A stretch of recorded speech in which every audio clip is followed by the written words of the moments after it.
Halo guys, kembali lagi di channel aku, Rata Pramesti. Kali ini aku mau bahas tentang 4 cara memprediksi peluang lolos SBMPTN tahun 2020. So, let's check it out. Pertama-tama ada caution yang harus dipatuhi, yaitu adalah teman-teman yang menonton ini dan serius menonton ini wajib ditonton sampai akhir. Agar apa? Agar tidak ada mispersepsi dan memahami secara keseluruhan.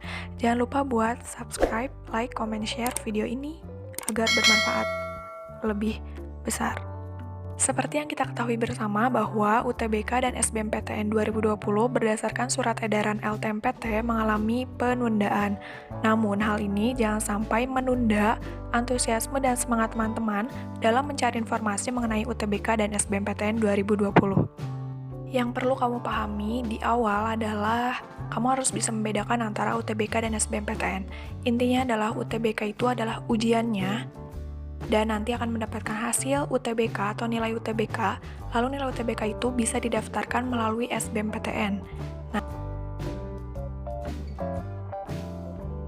Nah, setiap jurusan atau prodi itu pasti memiliki daya tampungnya masing-masing. Gampangnya adalah nilai UTBK yang kita daftarkan di jurusan atau prodi yang kita inginkan, itu akan di-ranking berdasarkan kuota atau daya tampungnya. Gitu ya. Nah, karena diambil berdasarkan kuota, seperti yang udah aku jelaskan, maka setiap tahun nilai terendah yang lolos akan terus berubah. Misalnya, di contoh ini, nilai terendah dari 30 anak yang lolos adalah nilai CF, yaitu 630. Tahun depan, belum tentu 630 lagi, bisa lebih tinggi atau lebih rendah, tergantung seberapa nilai para pendaftar yang memilih jurusan tersebut tahun yang bersangkutan. Jadinya, setiap tahun batas nilai minimal hampir pasti berbeda-beda. Kamu gak bakal tahu pasti nilai minimal untuk masuk suatu jurusan di suatu kampus ketika kamu daftar. Nah, ini adalah contoh nilai UTBK yang akan kalian dapatkan. Kan UTBK ada 2 kali. Biasanya nilai tertinggi yang dijadikan patokan dalam mendaftarkan ke SBMPTN. Contohlah ini Bambang yang memiliki nilai seperti di bawah ini. Kita harus tahu bahwa dalam Saintek itu UTBK-nya ada 8 subtes dan untuk Sosum 9 subtes. Nah, untuk Saintek ini ada 4 di nilai TPS dan 4 di nilai TKS Saintek. Cara mencari rata-ratanya adalah tinggal kita jumlahkan keseluruhan, lalu kita bagi berdasarkan jumlah subtesnya. Di sini contohnya, jumlahnya adalah sekitar 4.972 dibagi 8 subtes, yaitu sekitar 621,5. Nah, selanjutnya, mumpung pendaftaran UTBK belum dibuka, SBMPTN juga belum dilaksanakan, perlu diketahui pemahaman juga mengenai prodi apa aja sih yang ada untuk didaftarkan di SBMPTN. Nah, kita bisa lihat caranya. Pertama adalah kita tinggal buka di sbmptn.ac.id. Nah, setelah itu, kebuka kan si webnya. Nanti kita ubah aja dulu sih, kalau misalnya buka dari HP ya, kita ubah jadi situs desktop. Tapi kalau misalnya di PC ya udah, gak usah diubah-ubah. Nah, terus kita bisa masuk ke webnya, dan kita tinggal pilih daftar PTN. Di sini daftar PTN-nya itu adalah sekitar sampai 85. Ini 85 PTN.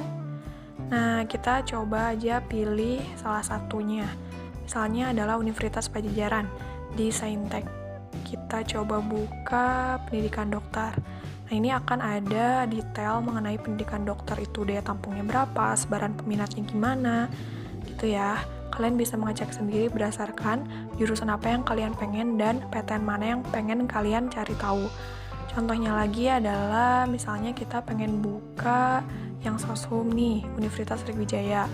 Nah, di sini juga kita bisa melihat berapa daya tampungnya, terus adakah yang pakai portofolio, sebaran peminatnya dari jurusan apa aja, dan sebaran dari daerahnya itu dari mana aja. Oke, itu ya, kalian harus memahami juga lebih lanjut. Kalian bisa juga lihat di yang UTBK, detailnya seperti apa, biayanya gimana, dan juga pendaftarannya kapan. Cuma kan diundur ya, kita bisa cari tahu nanti lebih lanjut dan menunggu informasi lebih lanjut. Nah, udah paham kan? Sekarang kita lanjut ya dengan case nilai si Bambang di UTBK yang tadi 621,5. Misalnya Bambang nanya, dengan nilai segini, aku bakal diterima di jurusan dan PTN yang aku inginkan apa enggak ya? Jawaban singkatnya adalah nggak ada yang tahu pasti, karena nggak ada metode baku dalam memprediksi dan menentukan pilihan SBMPTN. Namun di sini aku coba jabarkan dan jelaskan mengenai 4 cara yang sudah aku riset. Pertama adalah kita harus melihat nilai terendah tahun sebelumnya. Ini udah aku share berkali-kali ya di beberapa konten sebelumnya, tapi aku share lagi di sini. Kalian bisa cek description box dan download sekarang. Oke, kalau misalnya udah, kita lanjutin. Nah, kita coba analisis minatnya Bambang gitu. Nanti kalian juga harus menganalisis minat kalian di mana. Misalnya dia suka banget di fisika dan matematika, terus pengen banget masuk teknik, pengen jadi dosen atau fisikawan. Setelah pikir panjang dan cari tahu tentang prodi fisika matematika, akhirnya Bambang memutuskan untuk masuk jurusan geofisika. Nah, karena udah tahu pilihan prodinya, tinggal nentuin di mana ya PTN yang sesuai dengan nilainya tadi 621,5. Nah, kalau misalnya kalian tadi udah download di description box linknya, itu kalian coba buka yang di Saintek. Nah, di sini aku juga coba buka ya. Di Saintek itu kita tinggal pilih aja prodi. Misalnya tadi prodi geofisika. Ada di mana aja sih? Nah, ternyata kan ada sekitar 6 PTN yang memiliki prodi geofisika gitu. Nah, kita tinggal list aja berdasarkan nilai minimumnya, maksimumnya dan rataan. Tapi di sini yang dipentingkan minimumnya ya, karena biar kita tahu aman atau enggak nilai kita di jurusan tersebut. Nah, kita harus tulis itu di kertas atau di Excel dari prodi-prodi ini. Nah, tadi karena kita udah ngelis apa aja sih yang ada prodi geofisikanya, PTN mana aja, ini coba aku contohkan. Ini ada 6 PTN yang ada teknik geofisikanya, dan ini berdasarkan nilai minimumnya. Ada UGM, UI, ITS, Unpad, Unbrau, dan UPN Veteran Yogyakarta. Nah, di sini karena nilai tadi Bambang 621,5, itu untuk masuk ke UGM, UI, dan ITS peluangnya sangat kecil, karena nilai minimumnya itu di atas nilai yang dia dapatkan. Makanya kita X-in saja ya, kita keluarkan dan kita tinggal sisakan Unpad, Unbrau, dan UPN Veteran Yogyakarta. Cara kedua adalah menganalisis data berdasarkan rekapitulasi LTMPT. Setelah data nilai semua peserta diurutkan, dari nilai paling rendah minimum ke nilai paling tinggi maksimum, data dibagi 3 menjadi 4 kelompok data. Jika nilaimu berada di bawah kuartil 1, maka nilai tersebut termasuk 25% terendah dari semua peserta UTBK. Jika nilaimu lebih tinggi dari kuartil 3, maka nilai tersebut termasuk 25% tertinggi dari semua peserta UTBK. Sekarang coba petakan nilaimu. Apakah berada kurang dari Q1, di antara Q1 dan Q2, di antara Q2 dan Q3, atau lebih dari Q3. Di sini kamu bisa melihat bagaimanakah nilai kamu berdasarkan nilai dari LTMPT-nya. Kamu juga bisa melihat sebaran jumlah peserta menurut range nilai. Contohnya dari yang Saintek ya. Misalnya dari yang Saintek itu kan ada 607.036 yang mengikuti UTBK. Untuk yang penalaran umumnya itu sekitar segitu. Dan di range nilainya di bawah 300 itu ada sekitar 5.583 orang. Dan misalnya yang di atas 900 itu nggak ada sama sekali. Nah, di sini kamu bisa memetakan nilai berdasarkan range penyebaran jumlah pesertanya. Dan di sini aku mau share mengenai gambaran yang dicoba dikonversi dari data rekapitulasi penyebaran jumlah peserta menurut range dari angka ke dalam persen seperti ini. Dari sini bisa kamu melihat bahwa misalnya bila nilai kemampuan penalaran umum Saintekmu di atas 700, maka itu sudah 3,87% nilai terbaik. Di Sosum apabila kemampuan penalaran umum di atas 700, maka itu sudah termasuk 1,41% nilai terbaik. Dari sini juga bisa kamu lihat bahwa misalnya apabila kamu mengikuti Saintek dan nilai semua subtesmu di atas 600, maka kamu sudah termasuk 18% nilai terbaik nasional. Dari nilai Bambang tadi 621,5, ini kan berdasarkan subtesnya juga ada nilai masing-masing. Aku coba petakan berdasarkan data rekapnya. Di sini bisa dilihat bahwa yang tertinggi itu adalah di kemampuan kuantitatif dan fisika, masuk ke 5,82% terbaik nasional dan 3,37 terbaik nasional.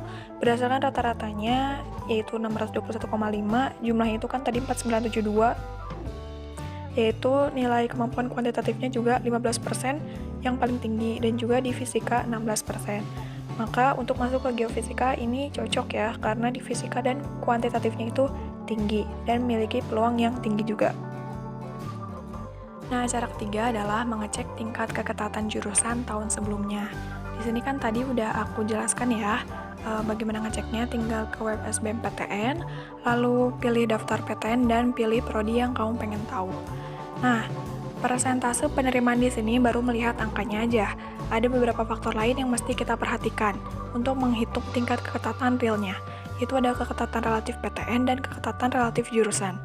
Untuk keketatan relatif PTN, persentase penerimaan 2% di PTN favorit seperti UI, UGM, dan ITB berbeda dengan persentase penerimaan 2% di PTN non-favorit. Karena secara historis, UI, UGM, dan ITB biasanya rata-rata nilai SBMPTN-nya paling tinggi. Lalu, keketatan relatif jurusan ini adalah persentase penerimaan 2% di jurusan-jurusan seperti jurusan kedokteran. Berbeda dengan persentase penerimaan 2% di jurusan non-favorit. Maka di sini tingkat keketatan sama dengan fungsi dari persentase persaingan, keketatan relatif PTN, dan keketatan relatif jurusan. Kamu harus mencari tahu semuanya. Dengan mengetahui posisi nilaimu dengan para peserta lain, serta tingkat keketatan real di PTN yang kamu inginkan, maka kamu bisa mengira-ngira peluang diterimamu. Kalau dirasa peluangnya kecil, kamu bisa menyesuaikan dengan mengganti pilihanmu ke pilihan yang lebih realistis. Jadi kalau ditanya dengan nilai segini aku bakal diterima di jurusan PTN yang aku inginkan apa enggak ya? Ya balik lagi ke PTN dan jurusan yang dipilih. Jika range nilaimu termasuk peringkat tinggi, mungkin kamu bisa menargetkan jurusan yang persentase persaingannya tinggi dan dari PTN favorit. Namun jika range nilaimu rendah, maka mungkin kamu bisa menargetkan jurusan yang persentase persaingannya nggak tinggi dan dari PTN non-favorit. Di sini aku mencari tahu juga teknik geofisika ketannya berapa dari web SBMPTN. Ini ternyata Bambang itu katanya nggak mau di daerah Malang katanya, nggak mau hidup hedon-hedon gitu. Pengennya antara Unpad atau Jogja, antara Bandung atau Jogja. Nah di sini makanya sisa pilihannya adalah Unpad dan UPN Veteran Jogja. Nah, kalau dilihat dari ketatannya itu, Unpad itu ketatannya 2019 8,7%, itu sedang ya ketatannya. Dan untuk UPN Veteran Yogyakarta itu 5,25%, itu ketat, cukup ketat lah ya.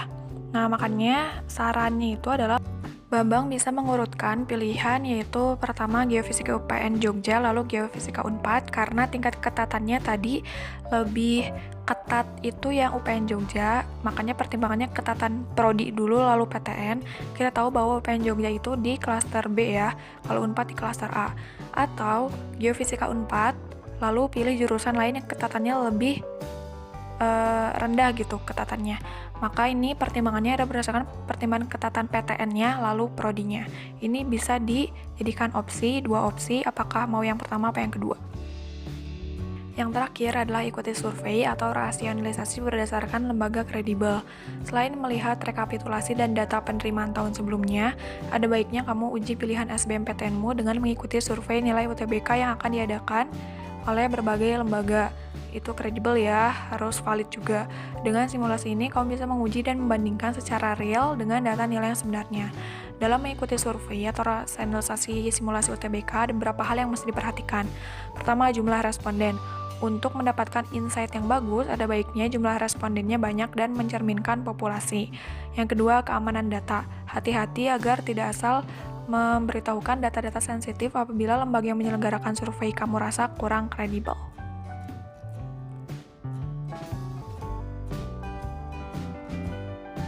Nah, mungkin itu aja 4 cara untuk prediksi kelolosanmu di SBMPTN 2020. Semoga kamu lolos ya di SBMPTN 2020. Good luck!